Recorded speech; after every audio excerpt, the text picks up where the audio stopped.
Peter Zeihan here. You're about to see a free video, and if you want more today, October 23rd, at noon Eastern, 10 Mountain, we're doing our first question time for Patreon subscribers. So if you sign up now, you can still participate.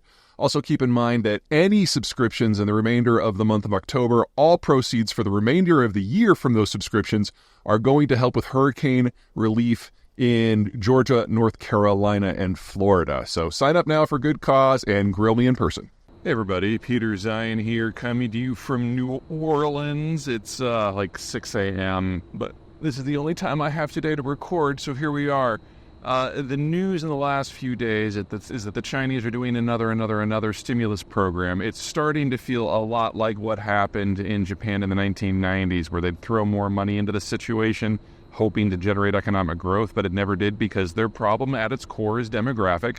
Unless you can get people to spend more, to consume more, all that's left is industrial development. In the case of Japan, they used that for real estate, and so the bottom fell out of the market, and it took 25 years to recover. And you could argue it's only in the last 5 years that Japan's gotten back to some version of normal. In the case of China, the demographic decline is way more advanced than it ever was in Japan 20 years ago. In fact, you could argue that in terms of the collapse of numbers of people under age 50, it's actually much worse today in China than it is in Japan even now. Even though Japan's the world's oldest society, it's that lopsided. Anyway, back to the topic. The Chinese indicate that they're going to issue a lot of debt, which is something they've never really done before, with the numbers being floated somewhere in the low hundreds of billions to the mid hundreds of billions. So by any measure, even for an economy China's size, this is potentially a huge amount of capital.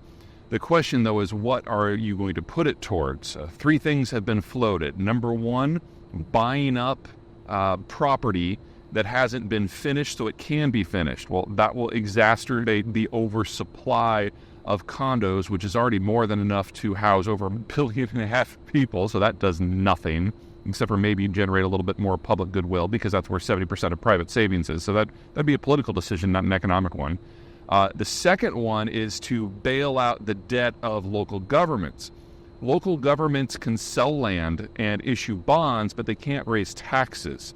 So they have no way of really generating an income, and once they issue debt, they have really no way of paying it back. So that's like a $4 trillion asset class that's completely bunked. And while, we throw $500 million at it, that's not nothing, but it really doesn't move the needle in any appreciable way. And the third idea that the Chinese have floated is, shocker, building more industrial capacity.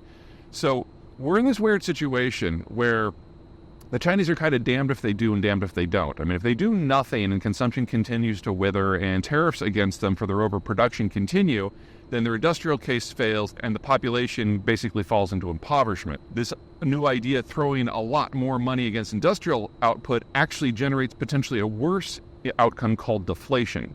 Now, deflation sounds nice, but it is not. We're all familiar with inflation. When prices rise, either because there's an insufficient supply or too much demand, eventually you get spiraling prices that hurts everybody and eventually eats away at the value of economic assets.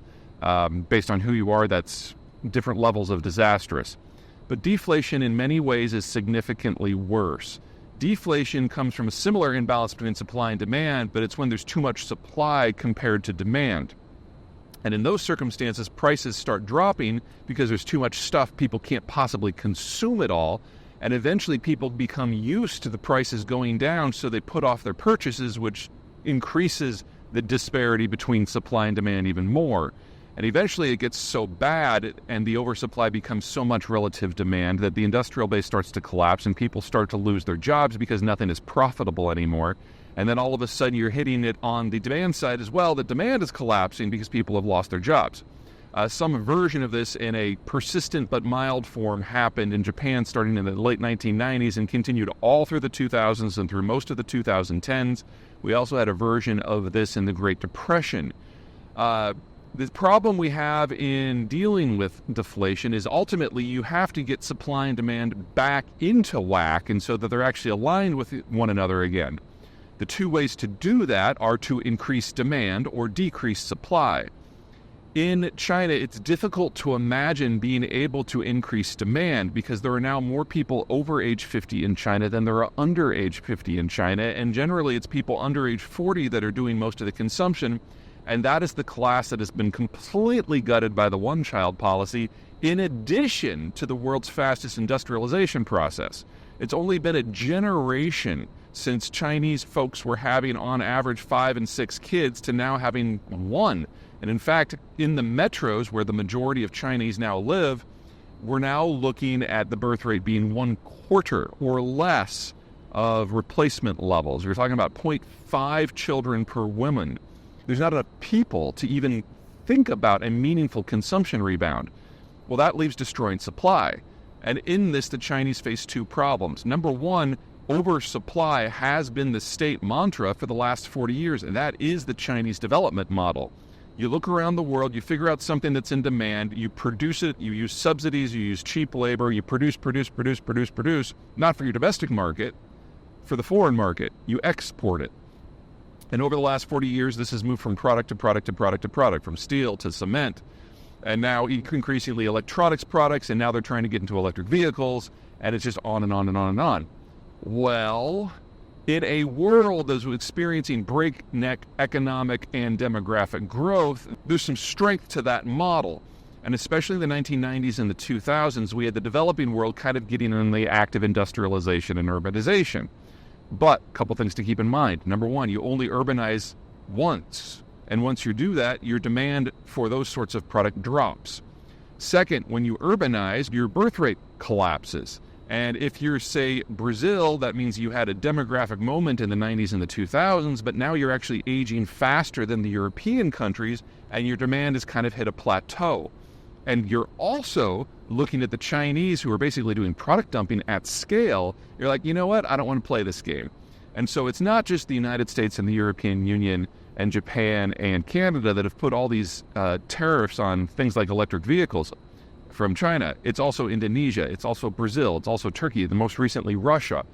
Basically, the Chinese have produced all this stuff with the intent of swamping markets to save their social model, and in doing so, they basically encouraged everyone to block the markets of Chinese products. And so if the Chinese were to add more industrial capacity now as part of a stimulus program, all that's going to do is exacerbate the oversupply, and now there's nowhere for it to go. So I would argue that a year ago, before this really got serious, the Chinese probably had about twice the industrial plant that they needed, because so much of it was geared to service the foreign market. Well, now a lot of that is being shut out of foreign markets, and the Chinese are having to deal with it at home. Any stimulus will be on top of that. So the only way that the Chinese can avoid deflation at this point is to basically gut half or more of their industrial plant, and then you've destroyed the employment program for the entire country. And if there's one thing the Chinese government is obsessed about, it's making sure that people have jobs so they don't get together in large groups and go on long walks together. So there are any number of reasons how the Chinese economy can ultimately collapse. Demographics are at the heart of most of it, but it could be trade war, it could be a deflationary spiral, it could be any sort of resource restriction. It's not a short list. But we're now in a situation where they could theoretically make it all about internal miscalculations and trying to rationalize their economic model for a world that can no longer support it. So this has become very real very fast, and the Chinese are struggling mightily.